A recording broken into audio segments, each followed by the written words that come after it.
ओम गण गणपतये नमः। आप सभी का हमारे YouTube चैनल पर बहुत बहुत स्वागत है। आप सभी को फाल्गुन मास की अमावस्या की बहुत बहुत शुभकामनाएं। फाल्गुन अमावस्या संपत्ति और सौभाग्य की प्राप्ति के लिए श्रेष्ठ होती है। मान्यता है कि इस दिन गंगा स्नान, तर्पण और दान करने से पितरों की आत्मा को शांति मिलती है और परिवार में खुशहाली आती है। फाल्गुन मास की अमावस्या के दिन पीपल के पेड़ पर जल अर्पित करें तथा शाम को गाय के शुद्ध घी का दीपक जलाएं। पितृ सूक्त का पाठ करें। यह क्रिया पितरों की आत्मा को तृप्त करती है। फाल्गुन अमावस्या का व्रत करने से घर में सुख समृद्धि आती है, घर में तरक्की होती है तथा संतान सुख मिलता है। पितरों की कृपा से निसंतानों को संतान मिलती है। तो आइए आज हम सुनते हैं फाल्गुन मास की अमावस्या की व्रत कथा। बोलो श्री शंकर भगवान की जय। अमावस्या माता की जय। आइए आज हम सुनते हैं फाल्गुन मास की अमावस्या की कथा। आप सभी को फाल्गुन अमावस्या की हार्दिक शुभकामनाएं। एक राज्य में एक राजा और एक रानी रहा करते थे। उनके 4 संतानें थीं। 2 लड़के थे और 2 लड़कियां थीं। एक लड़की का नाम था पूर्णिमा और दूसरी लड़की का नाम था अमावस्या। पूर्णिमा घर का पूरा काम अच्छे से करती थी और काम समाप्त होने पर वह भगवान की पूजा अर्चना भी किया करती थी। इसके अलावा उसका एक नियम और भी था, वह यह कि वह रोजाना गौ माता की सेवा भी किया करती थी। अमावस्या कोई काम नहीं करती थी और ना ही उसकी कोई पूजा पाठ में रुचि थी और ना ही वह कभी गौ माता की सेवा किया करती थी। पूर्णिमा सर्वगुण संपन्न थी। फिर भी राजा और रानी अपने 2 बेटों से और पुत्री अमावस्या को ही ज्यादा प्यार किया करते थे।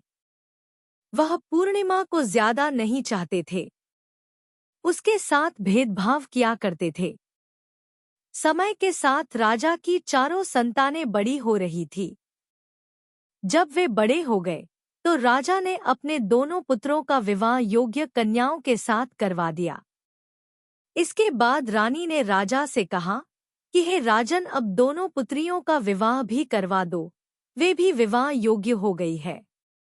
लेकिन आप ऐसा करना कि पुत्री अमावस्या का विवाह किसी बड़ी खानदान में करना और पूर्णिमा का विवाह किसी गरीब परिवार में करना, क्योंकि पूर्णिमा को तो केवल भगवान की पूजा पाठ और घर के कामकाज करना पसंद है और साथ ही उसे गाय की सेवा करना भी बहुत ही पसंद है। गरीब घर में होगी तो इसके सारे काम हो जाएंगे और अमावस्या को कुछ करना पसंद नहीं है, इसके लिए बड़ा राजघराना देखना ताकि उसे कोई काम ना करना पड़े। रानी की बात सुनकर राजा ने कहा ठीक है और वह अपनी पुत्रियों के लिए रिश्ता ढूंढने निकल पड़ा। राजा अपने पड़ोसी राज्य में जाकर वहां के राजा के पुत्र से अमावस्या का रिश्ता तय कर दिया और वहीं पास के गांव में जाकर एक गरीब परिवार के लड़के से पुत्री पूर्णिमा का रिश्ता भी तय कर दिया और घर जाकर राजा ने सारी बात रानी को बताई। रानी सोचने लगी कि अब देखते हैं भगवान पूर्णिमा की मदद कैसे करते हैं। यह तो बहुत ही पूजा पाठ करती है और हमेशा भगवान में ही मग्न रहती है। लेकिन पूर्णिमा के भाई और भाभी पूर्णिमा से बहुत ही प्यार करते थे, क्योंकि पूर्णिमा उनके घर के कामों में उनका साथ देती थी, उनके हर काम में उनका हाथ बटाती थी, जबकि अमावस्या अपने भाई भाभी की कोई सहायता नहीं करती थी, उन पर अपना रौब जमाती थी, ना ही कोई घर का कार्य करती थी। ऐसा करते करते कई महीने बीत गए। अमावस्या और पूर्णिमा दोनों का विवाह हो गया। राजा और रानी ने अपनी दोनों बेटियों की विदाई कर दी। विदा करते समय राजा और रानी ने अमावस्या बेटी को खूब सारा धन दौलत देकर विदा किया और पूर्णिमा को कुछ भी नहीं दिया। खाली हाथ अपने घर से विदा कर दिया। शादी के बाद दोनों बहनें अपने अपने ससुराल चली गई। कुछ दिन बीत गए। एक दिन अमावस्या अपने घर पर शिवजी की कथा रखती है, जिसमें वह सभी गांव वालों को निमंत्रण भेजती है, पर अपनी बहन पूर्णिमा को नहीं बुलाती। जब गांव की सभी औरतें अमावस्या के यहाँ जाती है, तो उन्हें इस तरह से जाता हुआ देखकर पूर्णिमा उनसे पूछती है कि आप सब इस तरह से तैयार होकर कहाँ जा रही है। तो वे औरतें पूर्णिमा से कहती है कि तुम्हारी बहन के यहाँ शिवजी की कथा रखी है, हम सब वहीं जा रहे हैं, क्या तुम वहां पर नहीं जाओगी? तो पूर्णिमा कहती है कि मुझे तो मेरी बहन ने निमंत्रण नहीं भेजा, तो मैं नहीं जा सकती। तभी गांव की औरतें पूर्णिमा से कहती है कि बुलावा नहीं आया तो क्या हुआ, तुम्हारी बहन है, भूल गई होगी। यह तो भगवान शिव की कथा है, सुनने जाने में क्या हर्ज है। हम तो कहती हैं कि तुम भी हमारे साथ चलो। तब पूर्णिमा गांव की औरतों की बात मानकर उनके साथ भगवान शिव की कथा सुनने के लिए अमावस्या के घर चली जाती है। जब अमावस्या की नज़र पूर्णिमा पर पड़ती है, तो वह कहती है कि पूर्णिमा, तुम यहाँ कैसे चली आई? मैंने तो तुम्हें बुलाया ही नहीं।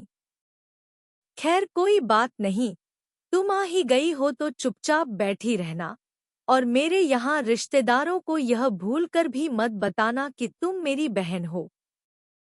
यह कहते हुए अमावस्या ने अपनी बहन पूर्णिमा की गरीबी का मजाक उड़ाया।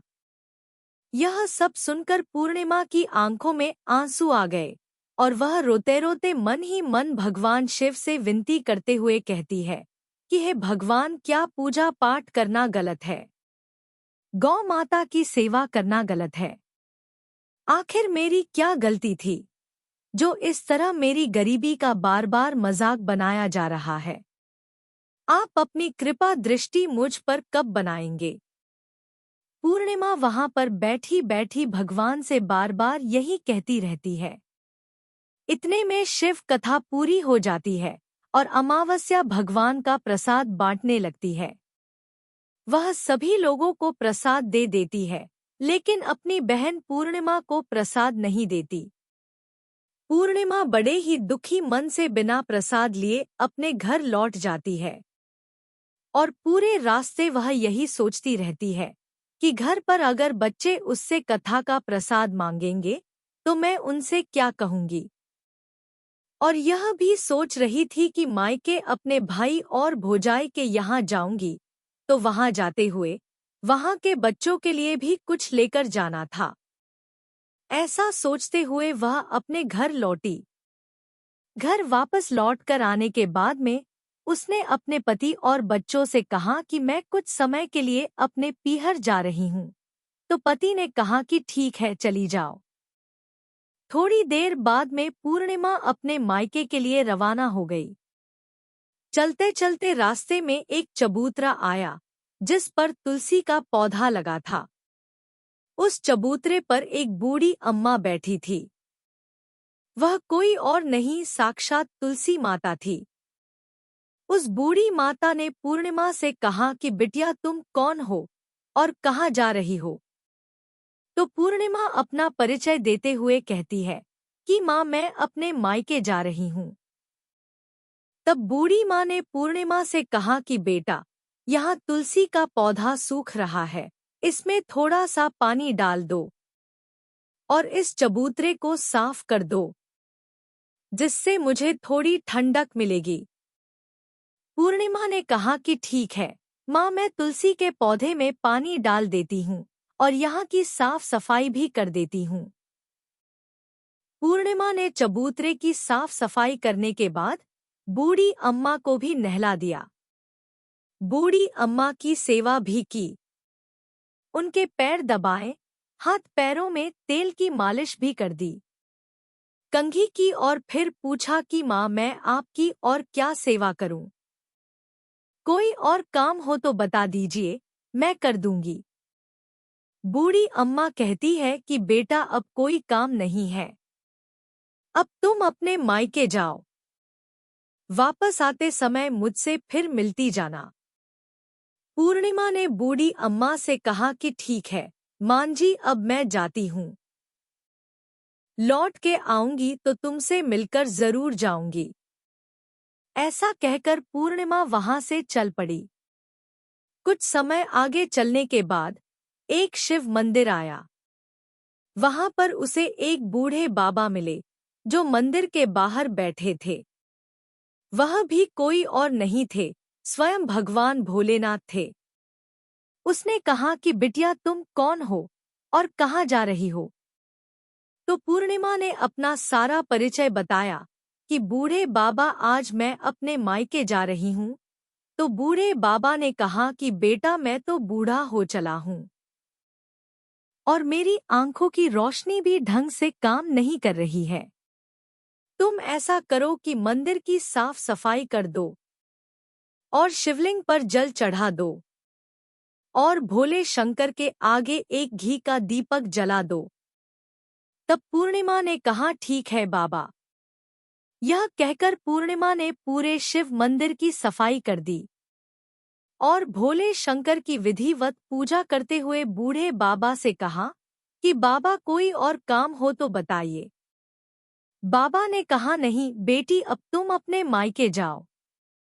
वापस आते वक्त मुझे मिलते हुए जाना। पूर्णिमा ने कहा कि ठीक है बाबा, अब मैं जाती हूँ। आते हुए तुमसे जरूर मिलकर जाऊंगी। तो ऐसा कहकर वह वहां से आगे चल दी। तो आगे चलते चलते पूर्णिमा को एक काली माता का मंदिर दिखाई दिया। वहां पर भी एक बूढ़ी अम्मा चबूतरे पर बैठी हुई थी। उस बूढ़ी औरत ने पूर्णिमा से कहा कि बेटी तुम कौन हो और कहाँ जा रही हो? पूर्णिमा ने उस बूढ़ी औरत को भी अपना सारा परिचय देते हुए कहा कि मैं अपने मायके जा रही हूँ। वह बूढ़ी माँ सुनकर कहती है कि बेटा अच्छी बात है। बूढ़ी अम्मा कहती है कि बेटा यहाँ पर पूजा पाठ करने के लिए तो सभी आते हैं, लेकिन मंदिर की साफ सफाई कोई नहीं करता। इसीलिए तुम ऐसा करो मंदिर की सफाई कर दो और चबूतरे की भी साफ सफाई कर दो।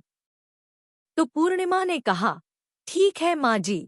यह कहकर पूर्णिमा ने पूरे मंदिर की और चबूतरे की साफ सफाई कर दी और पूजा पाठ भी कर दी और उस बूढ़ी माता का सिंगार भी कर देती है।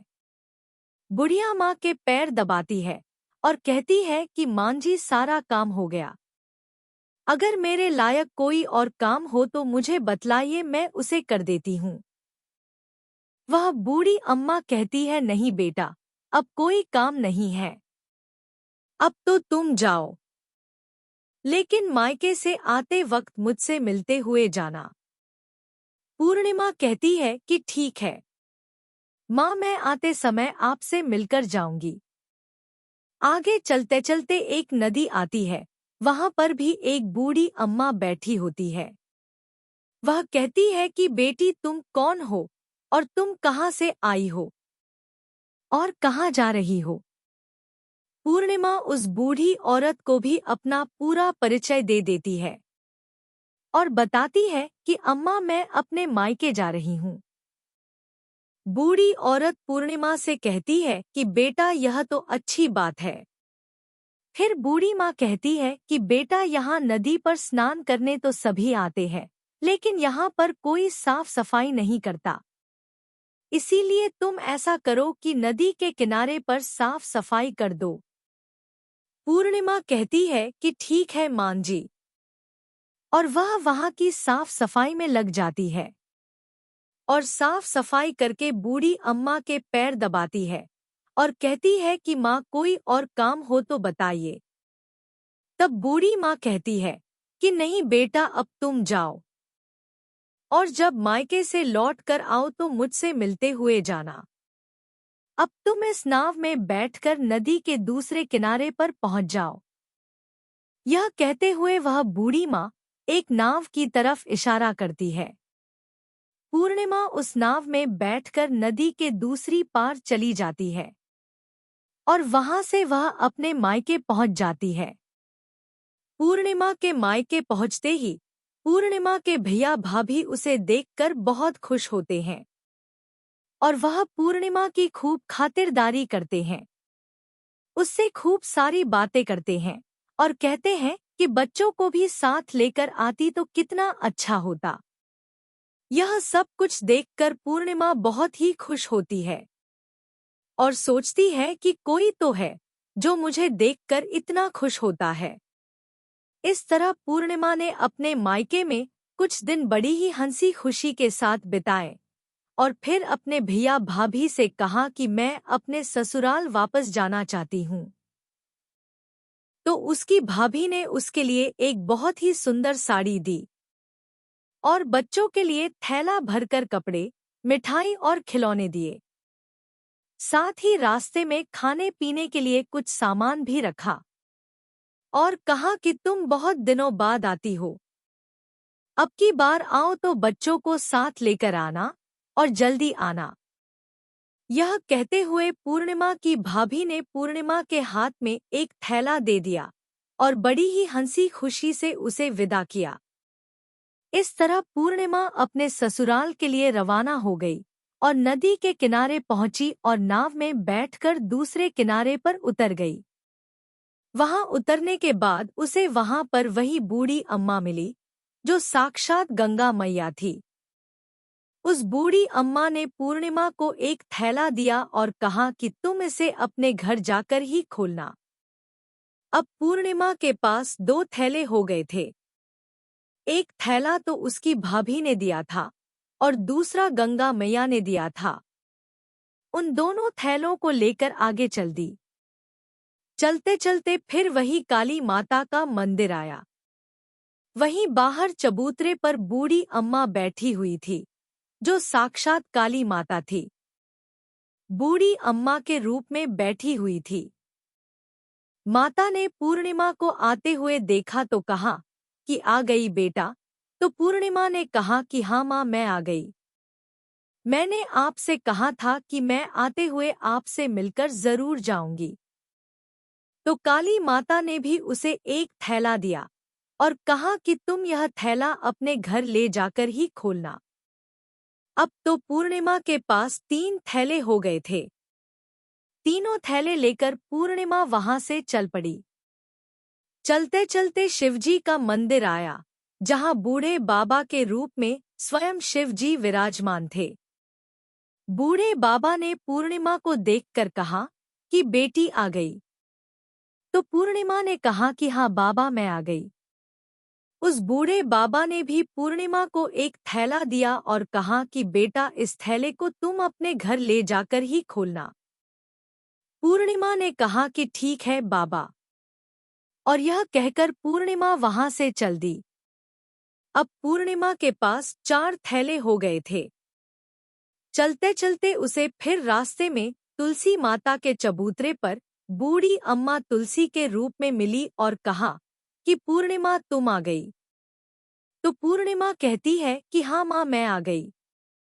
मैंने तुमसे कहा था कि मैं आते हुए तुमसे जरूर मिलकर जाऊंगी। तब वह बूढ़ी अम्मा कहती है कि बेटा, मैं तो तेरी ही राह देख रही थी। ना जाने कितने दिन हो गए तुम्हें गए हुए।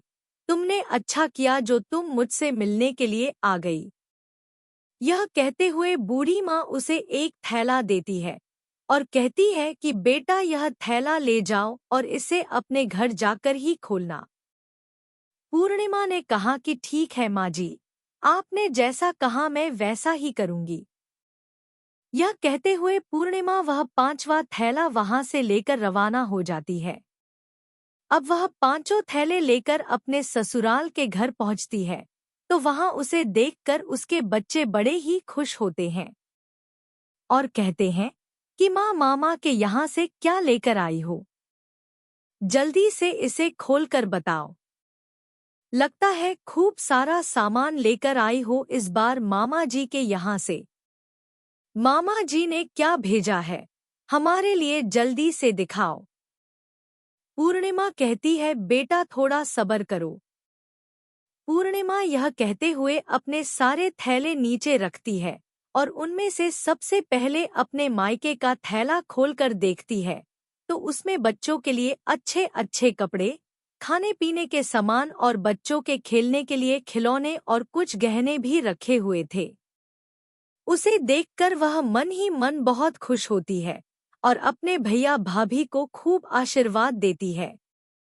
फिर पूर्णिमा कपड़े अपने बच्चों को दे देती है और उन्हें खाने पीने की चीज भी दे देती है। अपने बच्चों को खुश देखकर वह भी बहुत खुश होती है। उसके बच्चे अपने जीवन में पहली बार इतना सारा सामान देखकर खुश हो रहे थे। इसके बाद पूर्णिमा ने दूसरा थैला खोला जो गंगा मैया ने उसे दिया था। उसमें ढेर सारे हीरे, जवाहरात, सोना, चांदी आदि था।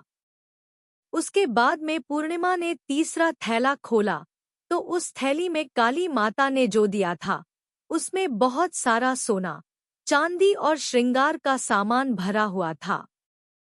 यह देखकर पूर्णिमा बहुत ही खुश हुई और फिर उसने चौथा थैला खोला जो भोले शंकर जी ने दिया था। वह थैला धन संपत्ति से भरा हुआ था। उसके बाद में पूर्णिमा ने पांचवा थैला खोला तो उसमें तुलसी माता ने दाल, चावल, 7 प्रकार के खाने की चीजों से भरा हुआ था। अब पूर्णिमा के घर में किसी प्रकार की कोई चीज की कमी नहीं थी। उसका घर धन धान्य से भरा हुआ था। पूर्णिमा और उसका परिवार सुखपूर्वक जीवन व्यतीत करने लगा। पूर्णिमा के मन में एक दिन विचार आया कि हमें भी शिवजी की कथा करवानी चाहिए। तो उसने भी शिवजी की कथा का एक कार्यक्रम रखा और पूरे गांव वालों को निमंत्रण दिया और घर घर जाकर सभी लोगों को बुलावा देकर आई। पूर्णिमा अपनी बहन अमावस्या के घर भी शिव कथा सुनने के लिए उसे निमंत्रण देने उसके घर गई। पूर्णिमा को देखकर अमावस्या आश्चर्यचकित रह गई। अमावस्या ने जब अपनी बहन पूर्णिमा को देखा तो वह सोचने लगी कि इसने इतने गहने पहने हुए हैं और इतने सुंदर वस्त्र पहने हुए हैं। इसका घर तो बहुत ही गरीब है, फिर इतना सब कुछ इसके पास कैसे आया? यह जानने के लिए इसके घर पर तो जाना ही पड़ेगा। यह सोचकर अमावस्या पूर्णिमा के घर शिव कथा सुनने के लिए आ गई। उसने देखा कि पूर्णिमा के घर में तो कोई चीज की कमी नहीं है, सब कुछ है, कहीं कोई कमी नहीं है। उसने इतनी सारी धन दौलत को देखकर पूर्णिमा से पूछा कि तुम्हारे घर में इतनी धन दौलत कहाँ से आई? तो पूर्णिमा ने कहा कि देखो बहन, तुमने शिवजी की कथा में मुझे नहीं बुलाया था, फिर भी मैं चली गई। तुमने मुझे प्रसाद भी नहीं दिया और मेरी गरीबी का मजाक उड़ाया। उसके बाद में मैं अपने घर आ गई और आते हुए मन में यही सोच रही थी कि अपने मायके जाऊंगी और बच्चों के लिए कुछ लेकर आऊंगी, लेकिन तुमने तो मेरे बच्चों के लिए प्रसाद तक भी नहीं दिया। इसीलिए मैं तुम्हारे यहाँ से आते ही मायके चली गई। यह कहते हुए पूर्णिमा ने उसके बाद की जो घटना हुई वह सारी की सारी अमावस्या को बता दी। सारी बात सुनने के बाद में अमावस्या कहती है कि तुम मुझे प्रसाद मत दो और मुझे खूब डांट लगाओ। पूर्णिमा कहने लगी कि यह तो भगवान का प्रसाद है, मैं तो सबको दूंगी और तुम्हें भी दूंगी। इतना कहने पर भी अमावस्या ने प्रसाद नहीं लिया और वह बिना प्रसाद लिए ही सीधे अपने घर चली गई। घर जाकर अपने बच्चों और पति से कहने लगी कि मैं मायके जा रही हूँ। तो उसके पति ने कहा कि कोई बात नहीं, लेकिन कुछ दिन रुक कर चली जाना, अभी मुझे कोई काम है। तब अमावस्या ने अपने पति की एक नहीं सुनी और मायके जाने के लिए तैयार हो गई। जब अमावस्या मायके जा रही थी तो रास्ते में तुलसी माता चबूतरे पर बैठी हुई बूढ़ी माता के रूप में मिली। बूढ़ी माता ने अमावस्या से कहा कि बेटी तुम कौन हो, कहाँ से आई हो और कहाँ जा रही हो? तो अमावस्या ने अपना परिचय देते हुए कहा कि मैं अपने मायके जा रही हूँ। बूढ़ी माँ बोली कि बेटा यह तो अच्छी बात है, पर तुम ऐसा करो कि यह तुलसी का पौधा सूख रहा है, इसमें थोड़ा सा पानी डाल दो और इस चबूतरे की साफ सफाई कर दो। बूढ़ी माँ के इतना कहते ही अमावस्या ने गुस्से में आकर कहा कि बुढ़िया, तुम्हें दिखाई नहीं देता, मैंने इतनी महंगी साड़ी पहन रखी है, साफ सफाई करूंगी तो यह साड़ी गंदी हो जाएगी। और यहाँ आसपास पानी भी नहीं है, मैं कहाँ से पानी लाकर डालूं इस पौधे में? तुम्हारे पास और कोई काम नहीं है, तुम तो ऐसा करो कि आसपास कहीं पर भी पानी होगा, लाकर इस पौधे में डाल देना। ऐसा कहकर अमावस्या वहां से चल पड़ी। चलते चलते रास्ते में शिव मंदिर आया। वहां पर भगवान शिव बूढ़े बाबा का रूप धारण किए हुए स्वयं बैठे हुए थे।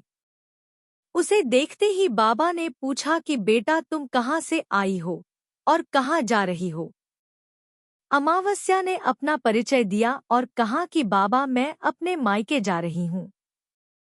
बूढ़े बाबा ने कहा कि बेटा मंदिर की साफ सफाई कर दो और भोले बाबा शंकर की पूजा कर दो। आजकल मुझे थोड़ा कम ही दिखाई देता है। बूढ़े बाबा की साफ सफाई वाली बात सुनकर अमावस्या को गुस्सा आ गया और वह गुस्से में मना करते हुए वहां से आगे चल पड़ी। आगे चलते चलते काली माता का मंदिर दिखाई दिया। वहां पर काली माता बूढ़ी माँ के रूप में बैठी हुई थी। अमावस्या को देखते ही काली माता ने पूछा कि बेटा तुम कौन हो और कहाँ से आई हो, कहाँ जा रही हो? तो अमावस्या ने कहा कि मैं अपने मायके जा रही हूँ। वह बूढ़ी माँ बोली कि बेटा तुम मेरा एक काम कर दो। इस मंदिर में पूजा पाठ करने तो सभी लोग आते हैं, लेकिन कोई साफ सफाई नहीं करता। ऐसा करो कि मंदिर की तुम साफ सफाई कर दो। अमावस्या इस बात पर भड़क गई और कहने लगी कि ना तो मैं तुम्हारे इस मंदिर की पूजा पाठ करूंगी और ना ही इस मंदिर की सफाई करूंगी। तुम मुझसे कह रही हो, इससे तो अच्छा है कि यह काम तुम खुद ही कर लो और मंदिर की सफाई भी खुद ही कर लो। तुम्हारे पास कोई काम नहीं है क्या? ऐसा कहकर अमावस्या वहां से चल पड़ी। आगे चलते चलते फिर वह वही नदी के पास आई, जिसके किनारे पर एक बूढ़ी माँ बैठी हुई थी। उसे देखते ही बूढ़ी माँ बोली कि बेटा तुम कौन हो, कहाँ से आई हो और कहाँ जा रही हो? अमावस्या ने अपना परिचय देकर कहा कि मैं अपने मायके जा रही हूँ। तो बूढ़ी माँ ने कहा कि बेटा यह तो अच्छी बात है, तुम मेरा एक काम कर दो। इस गंगा नदी में स्नान करने तो बहुत सारे लोग आते हैं, पर इसकी सफाई कोई नहीं करता। तुम ऐसा करो, यहाँ की साफ सफाई अच्छे से कर दो। इतना कहते ही अमावस्या को गुस्सा आ गया और उसने कहा कि तुम्हें दिखाई नहीं देता है, मैंने कितनी महंगी साड़ी पहन रखी है और तुमने कह दिया कि मैं यहाँ पर साफ सफाई कर दूं। इस तरह बूढ़ी माँ को भला बुरा कहते हुए अमावस्या जैसे ही नाव में बैठी तो उस नाव में कांटे भरे हुए थे, लेकिन वह अपने अत्यधिक गुस्से के कारण उस कांटों से भरी हुई नाव में ही बैठ गई। उसके पैर में कांटे बार बार चुभ रहे थे और पैरों से खून निकल रहा था। जैसे ही वह दूसरे किनारे पर पहुंची और नाव से उतरकर अपने मायके चली गई, उसके पैरों में से खून निकल रहा था। उसके भाई और भाभी ने उसको देखा तो उसके पैरों के बारे में कुछ नहीं पूछा और मन ही मन कहने लगे कि काम की न काज की, 2.5 मण अनाज की। अब आ ही गई है तो ठीक है, अब क्या कहना। पूर्णिमा तो हमारे कामकाज में हाथ बटाती थी, यह कुछ करने वाली तो है नहीं, इससे ज्यादा बातचीत करना ठीक नहीं है। बात नहीं करेंगे तो जल्दी ही वापस चली जाएगी। ऐसा सोचकर उन्होंने अमावस्या से ज्यादा बातचीत नहीं की और जल्दी जल्दी खाना बनाया और खा पीकर सारे सो गए। अमावस्या जब सुबह उठी तो उसने अपने भाई भाभी से कहा कि मैं अपने ससुराल जा रही हूँ। तो उन्होंने कहा कि ठीक है। तब अमावस्या बोली कि भाभी, आपने पूर्णिमा को तो एक थैला दिया था और मुझे कुछ भी नहीं दोगी क्या? तो भाई और भाभी ने बोला कि तुम जाओ, तुम्हारा थैला तुम्हारे घर पहुंच जाएगा। फिर अमावस्या वहां से चल पड़ी। चलते चलते नदी के किनारे पहुंची तो वहां पर गंगा मैया बूढ़ी औरत का रूप धारण किए हुए थी। बूढ़ी माँ ने कहा कि आ गई बेटी। तो अमावस्या ने कहा कि हाँ माँ, मैं आ गई। कुछ देर तक अमावस्या वहां पर खड़ी रही। बूढ़ी अम्मा ने उसे कुछ भी नहीं दिया। तो अमावस्या बोली, माँ, तुमने पूर्णिमा को तो एक थैला दिया था, मुझे नहीं दोगी क्या? तो बूढ़ी माँ ने कहा कि तुम घर जाओ, तुम्हारा थैला घर पहुंच जाएगा। वह वहां से चल पड़ी। आगे चलने पर उसे काली माता मिली। काली माता ने कहा, बेटा आ गई तू? तो अमावस्या ने कहा, हाँ माँ, मैं आ गई। अमावस्या कुछ देर खड़ी रही। जब काली माँ ने उसे कुछ नहीं दिया तो अमावस्या बोली, माँ, तुमने पूर्णिमा को तो एक थैला दिया था, मुझे नहीं दोगी क्या? बूढ़ी माँ बोली कि तुम अपने घर जाओ, तुम्हारा थैला तुम्हारे घर पहुंच जाएगा। यह सुनकर अमावस्या वहां से चल पड़ी। चलते चलते रास्ते में फिर वही शिव मंदिर आया। वहां पर भोले शंकर बूढ़े बाबा का रूप धारण किए हुए बैठे थे। उन्हें देखते ही अमावस्या बोली कि बाबा, मेरा थैला कहाँ है? तब बाबा ने कहा कि तुम घर पहुंचो, तुम्हारा थैला घर पहुंच जाएगा। अमावस्या वहां से भी आगे चल पड़ी और आगे चलते चलते उसे तुलसी माता बूढ़ी माँ का रूप धारण किए हुए बैठी मिली। अमावस्या को देखते ही बुढ़िया माँ ने कहा, बेटी, तुम आ गई? तो अमावस्या ने कहा कि हाँ माँ, मैं आ गई। मेरा थैला कहाँ है? जैसा आपने पूर्णिमा को दिया था वैसा थैला मुझे नहीं दोगी क्या?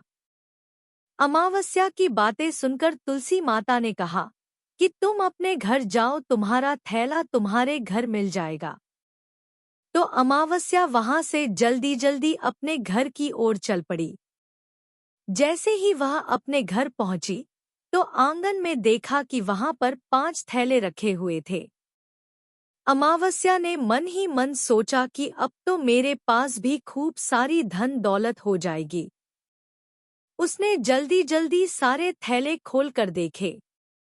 देखा तो किसी में मिट्टी भरी हुई थी, किसी में पत्थर भरे हुए थे, किसी में कोयला था तो किसी में कुछ और। मायके वाला थैला तो बिल्कुल खाली था। इस तरह के थैलों को देखकर अमावस्या को बहुत ही गुस्सा आया और दौड़ती हुई पूर्णिमा के घर गई और कहने लगी कि तुम्हें तो इतना सब कुछ मिला और मुझे कुछ भी नहीं मिला। तूने मुझसे झूठ क्यों बोला? तो अमावस्या की बात सुनकर पूर्णिमा कहती है कि जब मैं अपने मायके जाती हूँ तो अपनी भाभियों के साथ उनके कामों में हाथ बटाती हूँ, उनके साथ मिलकर काम करती हूँ, उनकी इज्जत करती हूँ। लेकिन तुम तो अहंकारवश किसी की इज्जत नहीं करती हो, इसलिए वह तुम्हें क्या देंगे? तूने तुलसी माता को ठुकरा दिया, गंगा मैया को ठुकरा दिया, काली माता को भी ठुकरा दिया और भगवान शिव का भी कहना नहीं माना, इसलिए उन्होंने तुम्हें कुछ भी नहीं दिया। मैंने उन सब का कहा हुआ काम बड़े ही श्रद्धा भाव से किया था, इसीलिए यह सब कुछ मुझे प्राप्त हुआ है। यह सब मुझे पूजा और भक्ति से मिला है। यह सब सुनकर अमावस्या कहती है कि बहन, मुझे माफ कर दो। मैंने तुम पर हमेशा अत्याचार किया है। माँ ने भी हमेशा हम दोनों के बीच में भेदभाव रखा था।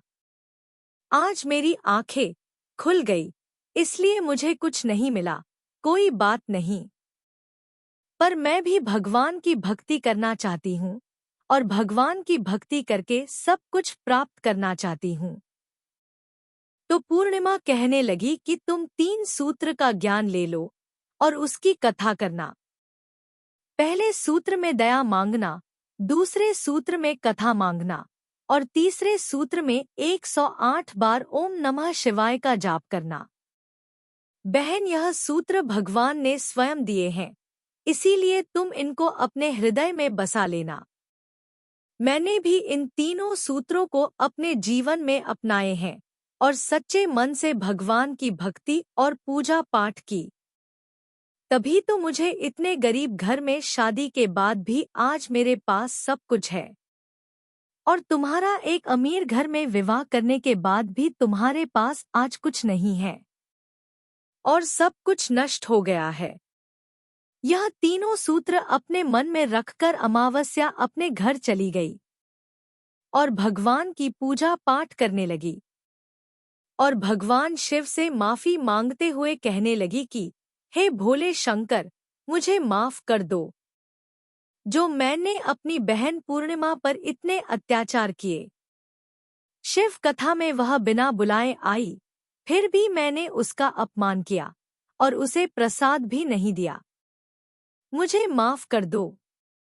मैं पूरे विधि विधान से पूजा अर्चना किया करूंगी।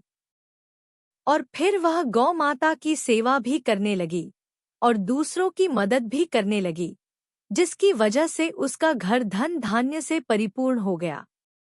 यह थी अमावस्या और पूर्णिमा नाम की 2 बहनों की कथा। बोलो भोले शंकर भगवान की जय। बोलो विष्णु भगवान की जय। बोलो अमावस्या माता की जय। आशा करते हैं कि आपको फाल्गुन मास की अमावस्या की व्रत कथा पसंद आई होगी। कथा पसंद आई हो तो वीडियो को लाइक करें, शेयर करें तथा चैनल को सब्सक्राइब जरूर करें। धन्यवाद।